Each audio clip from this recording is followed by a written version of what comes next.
طب عايزه اقول لك على شويه اسرار. صاحب القصه النهارده اسمه سيد. طبعا انا كنت شغاله غيرت العبايه بس. جاي احكي لك النهارده عن سيد عنده صالون حلاقه، يحلق الشعر والكلام ده كله. سيد كان انسان فقير فقران دقه، بس عيبه انه كان عايش في وسط المقابر، عايش مع الميتين. يعني الشارع اللي هو فاتح فيه جواه الميتين، هو على اخر الشارع اللي فيه الميتين. طب تصدق بالله ما في احلى من الميتين في الدنيا. ساعات الواحد لما بيعيش مع الميتين بيستجم بجد هنا. والله انت بتحس براحه نفسيه، على الاقل الميت شايف قلبك الابيض او شايف نيتك السوداء، على حسب بقى انت بتحب النسوان. قال انت بتجيب النسوان، كل واحد حر. انا عايزه اعيش مع الميتين، ارحم ليا، حتى اما يطلعوا لي عفاريت بالليل تبقى مصلحه، واحد ينام في حوش احلى. سيد سيد سيد يا سيد، سيد يا سيد، امك راح تعايد.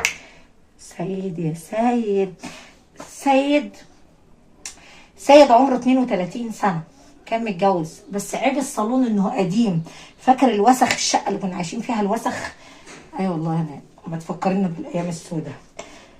سيد عايش مع الوسخ، يعني المكان صالون قديم، نادر ما الناس بتجيله، ما بيشتغلش الا في العياد بس.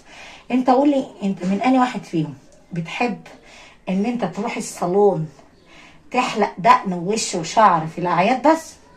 لا، المعلمة هنا على طول بتروح، طبعا بتروح الكوافير.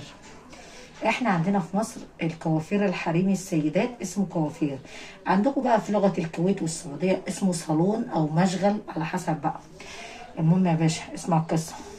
طب وحياة العيون المصرية اللي رجعت لكم تاني، انزل يا باشا ادعمني بلايك وسبسكرايب وقومت حلو كده وقول لي تصدق يا هناء؟ ايوه والله العظيم هصدقك، انا بحبك يا احلى اسطورة، وانا كمان بحبك ورحمة والديك بحبك. طيب بمناسبة احنا بنحب بعضينا، فالحب يا برنسيسة العالم العربي ولع في الذرة. فايه بمناسبة الذرة، انزل حط لي لايك. وعملت قهوة في الفيديو الاولاني، وبنتي خدت القهوة عملت ماسك. احلى حاجة البتاع ده بيصنفر الوش. لما تيجي تشرب قهوة حرام عليك ترميها وتخلصنا. انا هتجيب معلقة طحينة، الطحينة اللي احنا بنحطها على الجبنة على العسل، تحط معلقة الطحينة هنا وتهرسهم وتقلبهم وتعمل ماسك للايدين. بص الايدين بتطلع بلسم ابيض. انا ما حاطه حاجة ولا محتاجة، بالعكس دي حنة مرسومة، شايفها؟ شايف العسل طبعا اهي تترسم عادي على الجسم، فانا ما حاطه حاجة. يعني دي بنصنفر بأمها كده، بنحطه كده ندهن لحد ما تنشف، اوكي، وتخلي الدنيا ايه بيضة. نبقى عسل هنا عليا الحلال. بقول لك معلومة بمليون جنيه، وحياة سيد ما بكدب عليك. ماشي، هو في راجل اسمه سيد ينزل يكتب لي يقول لي انا سيد يا هناء، اوعى تنسى حط حتة سلكة. نعمل الفيلم ده بسرعة عشان عايزة انزل القاهرة، انزل اعمل شوبينج، اجيب قهوة، اجيب اكلة ليا. انا تعبت من اللحمة، انا خلاص العيد خلص، النهاردة 1 يونيو 1/6 يعني، النهاردة الاثنين، فخلاص العيد خلص، فولادي بيروحوا الدروس. انا ست بحب اهتم باولادي، بأسس بنتي الصغيرة، بحبش اقعد كده. حتى انا سيدة اعمال ناجحة، بحب اضيع وقت في البومب والصواريخ، بحب اشتغل كده، انت عرفت صح؟ ما احب اقعد كده. الوقت اللي انا قعدت فيه في العيد بس كنت عندي عطلة لوحدي سنجر، دول هجوا على ابوهم، انا قلت استجم انا بقى. طلعت 3 ايام غطست، لقيت التليفون بيرن، انت فين يا مدام هناء؟ قلت اكيد في حد. مين معايا؟ انا بنتك يا حرمه. انت فين يا مدام؟ انا بقى قلت لها بقى انا كنت غطسانه في مكان وقبيت. قعدت على الميه بقى 3 ايام على الميه، انام اقوم امشي على الميه، اكل بقى ايه، مكرونه شويه، سلطات، شويه جمبري. قلت اغير اللحمه عشان عارفه ان انا هرجع للحمه، انا ما بعرفش اعيش لوحدي. يعني اقصد انا ما باكل لوحدي، بحب ولادي ياكلوا معايا. فهمت انت بقى؟ ماشي. عشان اصالحك وارضى عليك حاجات كتير لازم تعملها، قوم اقف وانت بتكلمني، قوم اقف بصلي وفهمني. تصدق كلامك صح يعني. طب عليا الحلال يا راجل، ده انا الصح ذات نفسه، بس محدش ياخد باله مني. ماشي ماشي يا هناء. بمناسبة هناء، كم واحد بيحب هناء الأسطورة؟ وهل انت بتحب الأسطورة، بتحب شعبية هرم مصر، ولا بتحب البرنسيسة؟ طب وحياة سيدنا محمد قول عليه الصلاة والسلام كده يا راجل. لا تنزل بسرعة. هناء لو وقفت جنبي يبقى اشتريتني. طيب احنا الصيف داخل في عطلة مدرسية، واسطورة طلع تعمل كام جولة سياحية، في فود نازل من الكويت. اوكي، احنا ما بنفتح الكام على حد عشان نبقى صراحة. في كام فود نازل من الكويت، تحية لأهل الكويت وشعب الكويت كله، الناس اللي عمرهم ما غلطوا على هناء أبدا، وناس صادقة. ألو ألو، مساء الخير مدام هناء. مساء النور على العسل.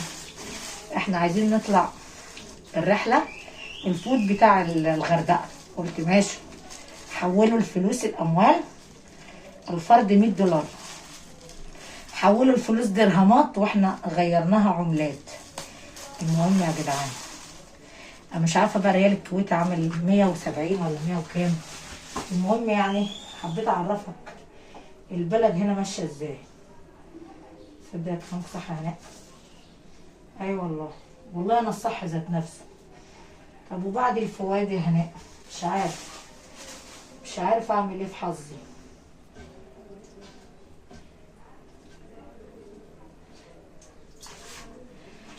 عشان اصالحك وارضى عليك. اصبر بس بقى نكتب كام ونشوف ده هنتصرف فيه ازاي.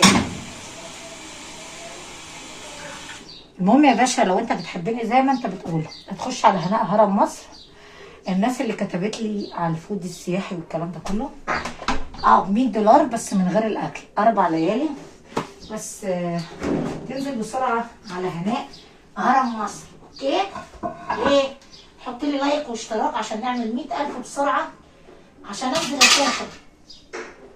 ولا الناس تسافر وانا ما اسافرش؟ لا يا هناء، ازاي يا هناء؟ انزل زي ما انت بتحبني، انزل على هناء هرم مصر، حط لي لايك واشتراك وسبسكرايب، وقول لي هناء انا عايز اطلع الرحله او الفود السياحي. اوكي، هرد عليك على طول على هناء هرم مصر. بس الاول لازم تكتب لي وتقول لي تم، تحط لي اشتراك عشان نستلم الدرع، عشان ناوي انا كمان اعمل زي العالم جوه سافر. كل واحد محترم بصراحه. انا الناس اللي طلعت صادقه معايا وما كذب ابدا، اهل الكويت، تحيه لشعب الكويت كله. وطبعا الناس اللي بتكذب انا ما بسمع لها. اتفقنا صح؟ انا ما احب الكذب ابدا.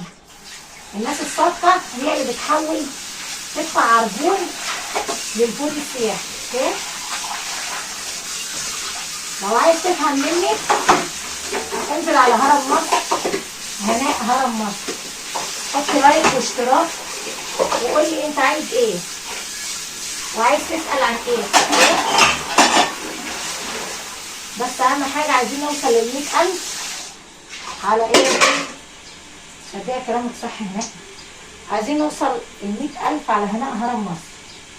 قول لي بقى ليه؟ اسألني طيب عشان انزل اعمل حفلة. تحية لأهل السعودية وأهل الإمارات وأهل ليبيا. تحية وأدب لأهل العراق وأهل المغرب وشعب الجزائر وأهل سوريا. وطبعا الناس اللي بتحترم هناء أرض اليمن، تحية واحترام لكل راجل محترم، وأهل السودان وكل الناس اللي بتحب الأسطورة. أنا أعرف كتير إن في شعب بيحب هناء الأسطورة، وأنا كمان بحبكم. ولو أنا ما بحبكوش، انا فيا طبعا ما حد بيكون مزعلني بقول بسرعه. امتى بقى؟ نحكي بقى. المعلم ابو السيد زهق من حياته، قال لك ايه؟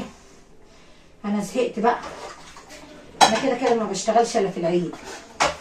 طبعا فضل يحلق يحلق، الزباين كترت كتير، فضل يحلق يوم الوقفه ده لحد الساعه 3 بالليل، هو شغال قبل العيد بيومين. طبعا ابتدى يقول يا رب، يا رب ارزقني، يا رب انا تعبت، كان نفسي اوضب المحل ده بعد العيد، ربنا يرزقني. قام ايه؟ ليه الزباين داخله ايه عليه قد كده، كل واحد لابس جلابيه قديمه، يقعد على ايه؟ على الكرسي، ما يتكلم، يقول له كلمتين، احلق وظبطني، ويحط له الفلوس على الترابيزه، احلق، ونفس القصه، احلق وما بيردوش، ما بيبصوش في المرايه. سيد بيقول لك انا كنت بخلص الحلاقه واخلصهم وما حد يبص في المرايه، دي كانت بتغيظني انا. فضلت احلق لحد ما جه كلب وقف قدام ايه؟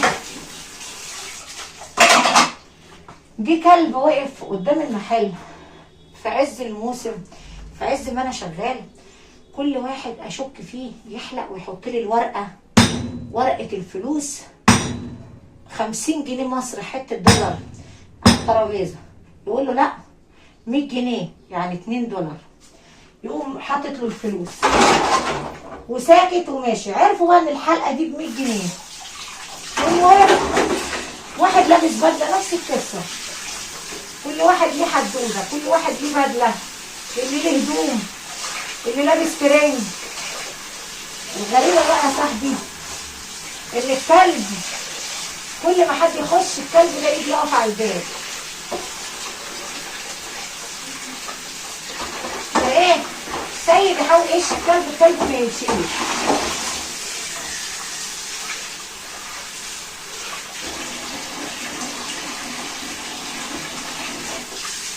كل ما سيد يجي يهش الكلب، راح الراجل قال له ايه؟ سيبه هو هيمشي يا سيد. قال له انت عرفت اسمي منين؟ ما يرد عليه خالص، يعملوا كده يعني. كل ما الكلب يجي، واحد من اللي قاعد بيحلق يعمل الكلب كده، يقوم الكلب ماشي. سيد حاول يفهم القصه، ما فاهم. غريبه، الفجر اذن وما لقاش اي مخلوق على الارض في المحل فضي مره واحده. المهم حصل شيء غريب، ابو السيد ملقاش حد. يا نهار اسود، بيبص على كل الفلوس اللي في الدرج، لقاها عمله قديمه كتير. اتضايق، راح لواحد ايه بتاع عمله، شيخ، قال له بص انا فضلت احلق للناس دي، اكتشفت ان الفلوس اتحولت وبقت عمله قديمه. قال له قول لي يا سيد، وهتكون انت حلقت للناس اللي في الطرف؟ قال له ناس مين؟ قال له الميتين. قال له لا يا شيخ. قال له والله العظيم دول ميتين من زمان، وعملوا كده مع الراجل اللي قبلك ومات من السكتة. اول ما الميتين دخلوا عليه مات بالسكتة القلبية من الصدمة اللي شافها. وهتكون انت كنت منهم يا سيد. قال له ايه؟ قال له دول الميتين يا سيد، محدش بيحلق لهم يوم الوقفة. قال له اللي ايه؟ اللي هم عايزين يروحوا له، اللي وافق يحلق لهم. قال له ما كنتش اعرف، يعني العالم اللي جونا دول ميتين. يا نهار اسود. راح رجع، قال لك لازم اراجع الكاميرات. بيبص على الكرسي، ما لقي حد على الكراسي، هو حاطط الفوطه على الكرسي وبيحلق، ومفيش الجسد مختفي، ومفيش وش ولا في حاجه. كل الناس كده فضل يراجع الكاميرات، ما لقاش حد، ما لقاش بني ادمين على الكراسي. اوكي، يعني حاطط الفوطه على الكرسي من غير ما يكون في جسد على الكرسي. فاتخض واتصدم، وقعد يصرخ كل الناس دي ميتين. قال له قسما بالله كل الناس دي ميتين. راح لراجل تاني قال له يا شيخ انا ما لقيتش حد على الكراسي. وراه الكاميرات على التليفون بتاعه.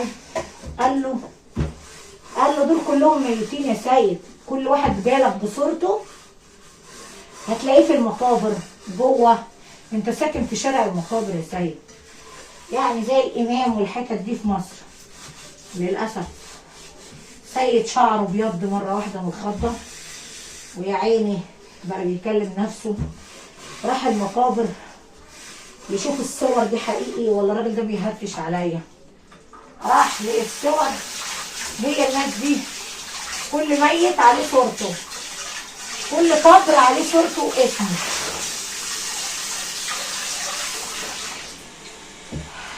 تتعلم تبقى معلم وتخلي الباقي صبيانك، السكر زي الملح. ايه رأيك؟ النبي عسل الهنا.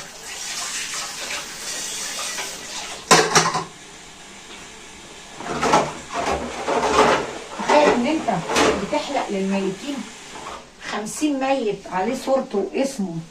اتصدم، فضل يصرخ جوه المقابر. طلع له الكلب. سيد طلع يجري من المقابر من كتر الخوف. قول لي بقى، لو انت مكان ابو السيد كنت عملت ايه؟ قول لي كنت اتلبست هنا. بالعكس، ما انت ما جربتش تعيش مع الميتين.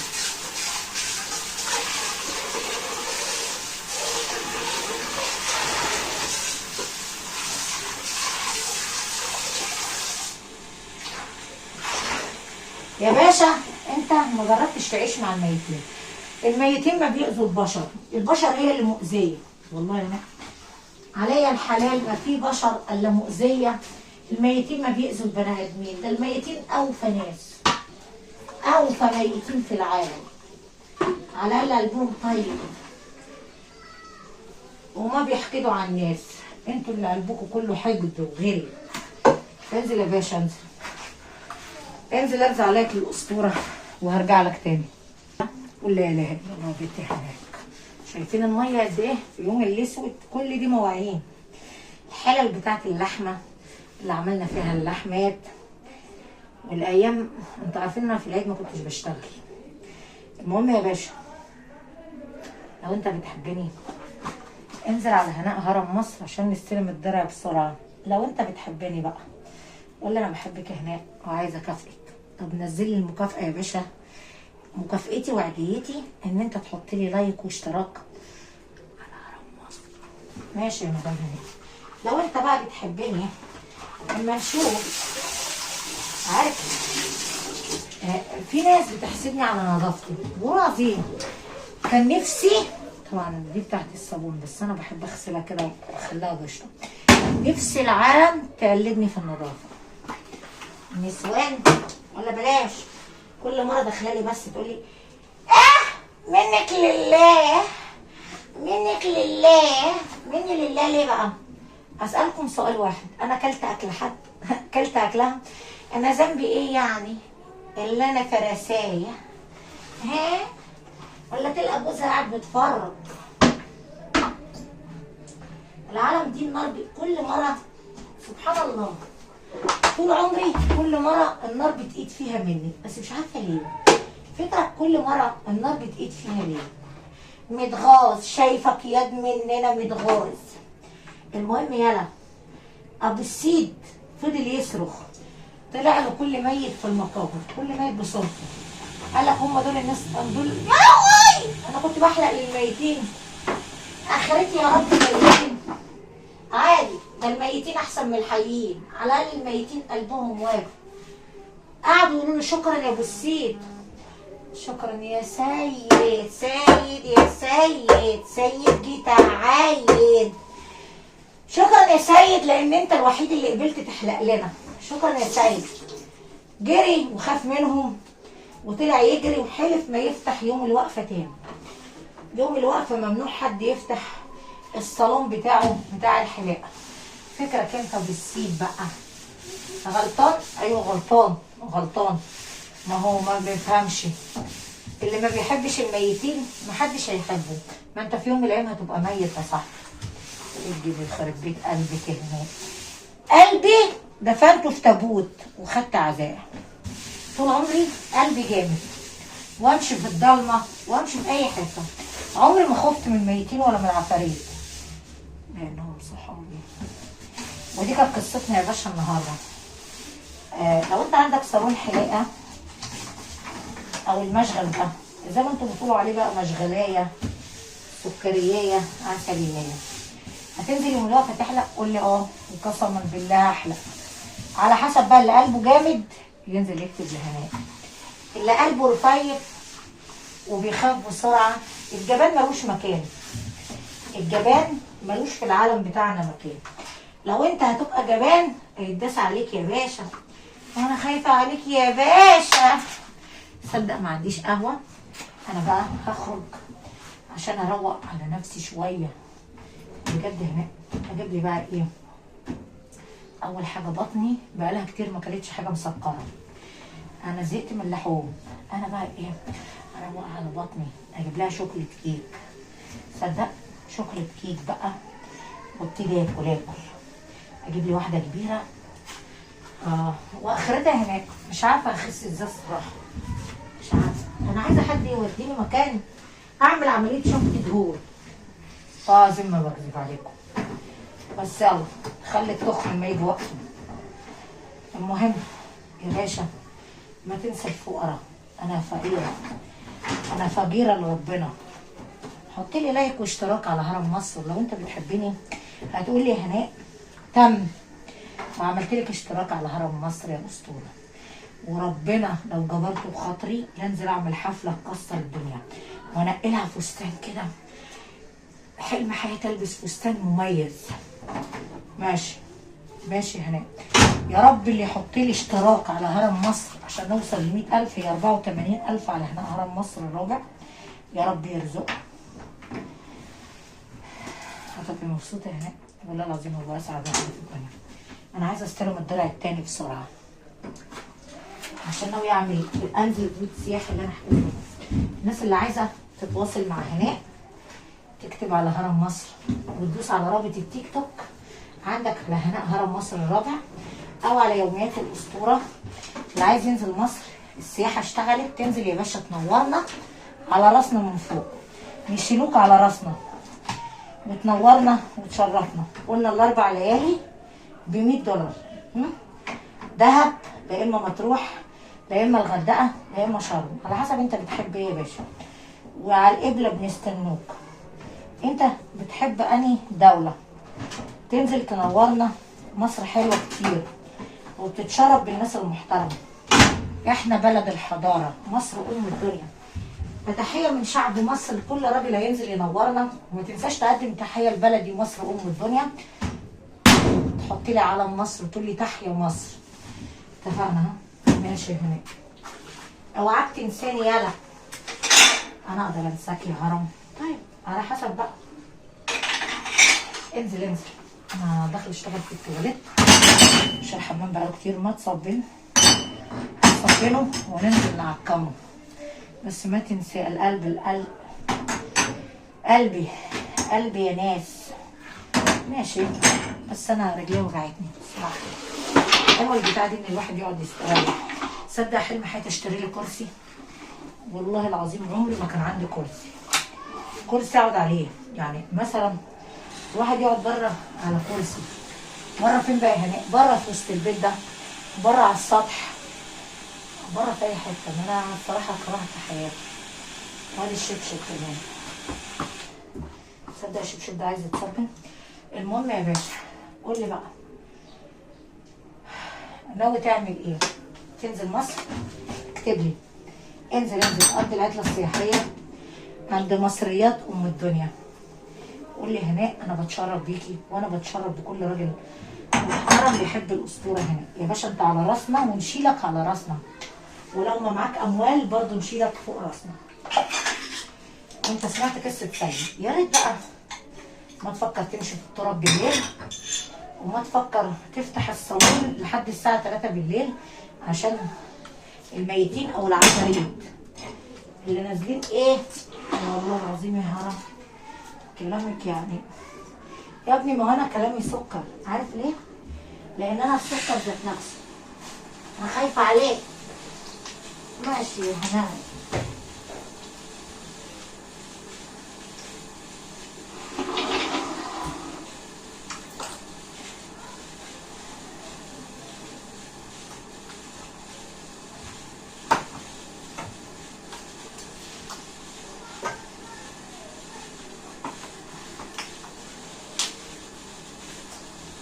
اوحش حاجه اللي ما يدخل في اللي مالوش فيه.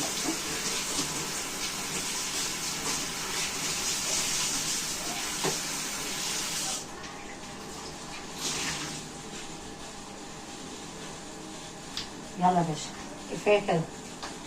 انزل حط لي لايك، سبسكرايب، كومنت حلو كده. ما في احلى من النظافه. سيبك انت يا ابني، زينه حياه الدنيا هو النظيف.